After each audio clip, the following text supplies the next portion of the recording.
মানে রাহিম, প্রিয় সাংবাদিক বন্ধুগণ, আপনারা জানেন যে চিটাগাং ডাবল মোরিং পোর্ট নিয়ে আমরা একটা রিট পিটিশন দাখিল করেছিলাম এই কারণে যে বাংলাদেশের যারা আছে তারা এই পোর্টটা হ্যান্ডেল করার মতো যথেষ্ট ক্ষমতা রাখে এবং তারা পারে।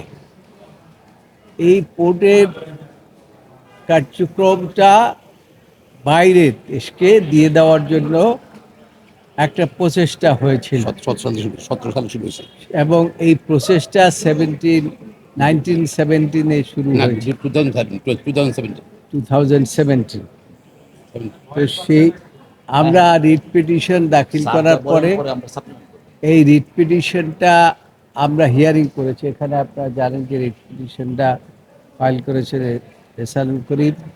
আমরা সকলে সেখানে দেশের স্বার্থের কথা চিন্তা করে জাতীয় নিরাপত্তার কথা এবং আমরা মূলত আমাদের দেশের মানুষের কথা চিন্তা করে, আমাদের দেশের ফরেন কারেন্সির কথা চিন্তা করে, সব কিছু চিন্তা করে আমরা পার্টিসিপেট জাতীয় নিরাপত্তা আছে। এবং এইটা বেশ কিছুদিন শুনানি হয়েছে। আপনারা জানেন আদালত আমাদের সকলকে শুনেছেন।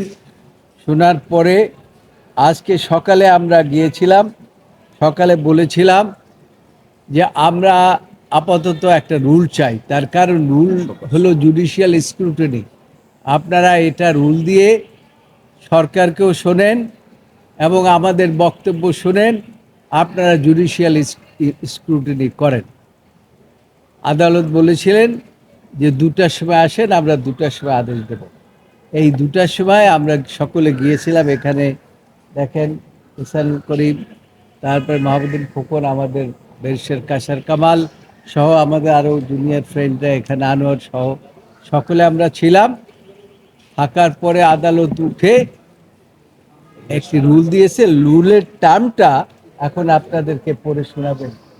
এটা যিনি আদালতটা মানে আদালতে যিনি পিটিশনটা দাখিল করেছেন তিনি। এই চ্যালেঞ্জ করা হয়েছিল কারণ ডিপি ওয়ার্ল্ড নামে দুবাই বেস একটা কোম্পানিকে 2019 সালে বিগত সরকার কোনো রকম বিডিং প্রসেস ছাড়াই, কোনো কম্পিটিটিভ প্রসেস ছাড়াই এমওইউ স্বাক্ষর করেছিল এবং আশা করা হয়েছিল যে 5ই আগস্টের পর নতুন সরকার এসে এগুলো সমস্ত কর্মকাণ্ডকে বন্ধ করে দেবে। অন দ্য কন্ট্রারি যেটা হলো, দেখা গেল যে ডিপো ওয়ার্ল্ডের সাথে কার্যক্রম অব্যাহত রাখা হলো এবং আইএফসিকে দিয়ে ডিউ ডিলিজেন্স করা হলো এবং প্রসেসটাকে চালিয়ে নেওয়া হচ্ছে। কিন্তু ইন্টারিম পিরিয়ডের জন্য যেহেতু কন্ট্রাক্ট যে এক্সিস্টিং কন্ট্রাক্টটা ছিল সেই কন্ট্রাক্টের টার্ম শেষ হয়ে গেছে, এ কারণে বাংলাদেশ নৌবাহিনীকে স্বল্পকালিক সময়ের জন্য, যতক্ষণ পর্যন্ত পরবর্তীতে বিদেশি অপারেটরকে দিয়ে নিউ মোরিং যে টার্মিনাল আছে সেটাকে অপারেট করার আগ পর্যন্ত মানে নৌবাহিনীকে ক্ষমতা প্রদান করা হয়েছে। কিন্তু এটা একটা সাময়িক সরকারের ইচ্ছা এখন পর্যন্ত যে এটা ইন্টারন্যাশনাল কোনো টেন্ডার ছাড়াই, কোনো বিডিং প্রসেস ছাড়াই, কোনো কম্পিটিটিং প্রসেস ছাড়াই এটা বিদেশিদের হাতে তুলে দেওয়া হবে। সেটাকে চ্যালেঞ্জ করে এই যে কার্যক্রম ছিল যে পিপিএ, যেখানে প্রধানত 2টা বিশেষ কন্ডিশন আছে যে বাংলাদেশে যে এক্সিস্টিং যে স্ট্রাকচার আছে সেরকম ক্ষেত্রে কোনো রকম বিদেশি কন্ট্রাক্ট নিয়োগ করা যাবে না। সেখানে প্রথম কন্ডিশন হচ্ছে যে 2000 কোটি টাকার নিচে কোনো প্রজেক্ট দেওয়া যাবে না। আর দ্বিতীয়ত হচ্ছে যে এক্সিস্টিং যে প্রজেক্ট আছে সেখানে বিদেশিদের দেওয়া যাবে না। নিউ মোরিং যে কন্টেনার আছে সেখানে একটি স্টাবলিশ একটি কন্টেনার এবং এখানে বছরে 500 কোটি টাকার থেকে বেশি রেভিনিউ জেনারেট হয়।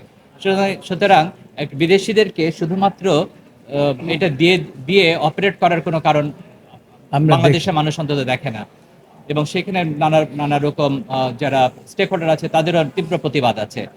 যে টার্মের রুল ইস্যু হয়েছে সেটা হচ্ছে যে নিউ মোরিং কন্টেনার টার্মিনাল যেটা বিদেশিদের হাতে দেওয়ার জন্য যে প্রসেস হয়েছে, যেটা ভায়োলেট করা হয়েছে PPPA, public private partnership act 2015 violate করে এবং সেই অ্যাক্টের আন্ডারে যে পলিসি আছে সেটাও ভায়োলেট করে যে বিদেশিদেরকে দেওয়ার জন্য যে প্রসেস শুরু হয়েছে সেই প্রসেসটা কেন অবৈধ ঘোষণা করা হবে না সেটা আমি রুল হয়েছে। এবং আরও রুল হয়েছে যে ইন্টারন্যাশনাল বিডিংয়ের মাধ্যমে, কম্পিটিশনের মাধ্যমে দরপত্র আহ্বান করে যেন পরবর্তী যে কন্ট্রাক্ট হবে তাকে প্রদান করা কেন হবে না সেই মর্মে রুল হয়েছে। এখানে রেসপন্স হচ্ছে গভর্নমেন্ট অফ বাংলাদেশ এবং চিটং পোর্ট অথরিটি। এটা আমরা আপাতত স্টেপ প্রেস করিনি। যদি ভবিষ্যতে গভর্নমেন্ট দেখা যায় যে কোনো চুক্তির মধ্যে আবদ্ধ হওয়ার জন্য প্রক্রিয়া শুরু করেছে, তখন আমরা আবার আসবো, এসে আমরা অ্যাপ্লিকেশন দিব যেন অন্তর্বর্তীকালীন কোনো আদেশ পাওয়া যায়। সেটা হচ্ছে যে ডিউ ডিলিজেন্স করার জন্য আইএফসি কে অ্যাপয়েন্ট করা হয়েছে এবং আইএফসি কে অলরেডি চিটং পোর্ট অথরিটি $1 লক্ষ সম্মানী প্রদান করেছে।